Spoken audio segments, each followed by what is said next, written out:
New details today of this alleged audio of the shooting of Michael Brown, confirmed to be recorded near the time he was killed some 2.5 weeks ago. The streaming app company called Glide authenticated it. CNN obtained and reported on this audio Monday, and experts say you can hear these 10 shots in this piece of video. So just to remind you, CNN has not authenticated it, but here it is. Take a listen.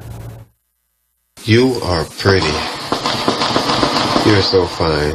Just going over some of your videos. How could I forget? All right, so I have HLN legal analyst Joey Jackson with me. Don Lemon, you originally broke the audio on CNN Tonight, and now, Don, let me just begin with you. Talk to me about this app's authentication, this timestamp you're learning about. The app is called Glide, and they authenticated it for around the time of that shooting on August 9th, which was 12:01 Central Time. And we had been reporting that it happened right afternoon. So according to this company, they believe that it is authentic. The FBI has the information, and they are checking into it as well.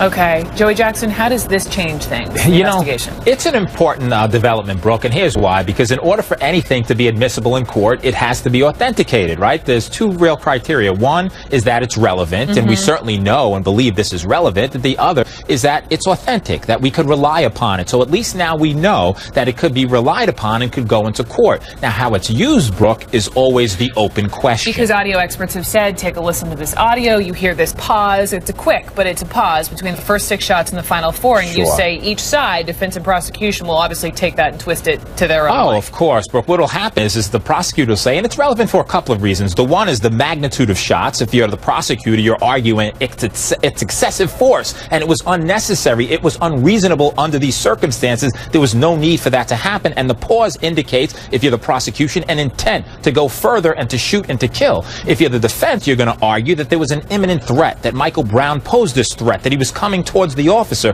So you see various versions of events. So I think when you're looking at the tape, Brooke, you have to look at it in conjunction with other evidence. Eyewitness evidence, forensic evidence, DNA evidence, gunpowder evidence, all of that will play into how this tape is used and its value to either side. Don, I think it's just worth taking a step back and just reminding our viewers, if they missed it, how this audio came to be. How did you get this?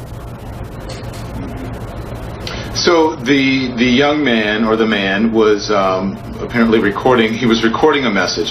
At first they thought it was a video chat, which was interactive. It wasn't. He was recording a message to someone, to a lady, on this video messaging app called Glide. And so as he was recording it, it was a 12-second, he recorded 12 seconds of it. He got the gunshots, inadvertently got the gunshots. And someone contacted one of our producers earlier in the week and said that there was possibly some audio tape out there, and we got called the office of the attorney who was representing him, and the attorney was in a meeting. He and the attorney were in a meeting with the FBI at the time, and that's how the whole thing unfolded. We got in touch with them. They came on to CNN. The big question in the death happened the day he was shot and killed by Ferguson police officer Darren Wilson. Eyewitnesses who have spoken with the media say he had his hands up as if to surrender when he was shot several times. Police say Brown assaulted the officer and tried to take his gun. These questions may have been answered once and for all if the officer had been wearing a body camera. Now Ferguson police are moving to make sure that is the case in the future. Robin Smith live in Ferguson with the story, all new at 6.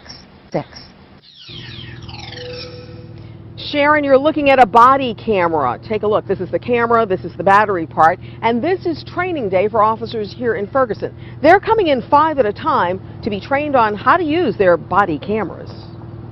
My understanding, if I activate the red lights, this automatically comes on. The body cameras are battery operated, and battery power should last about 12 hours.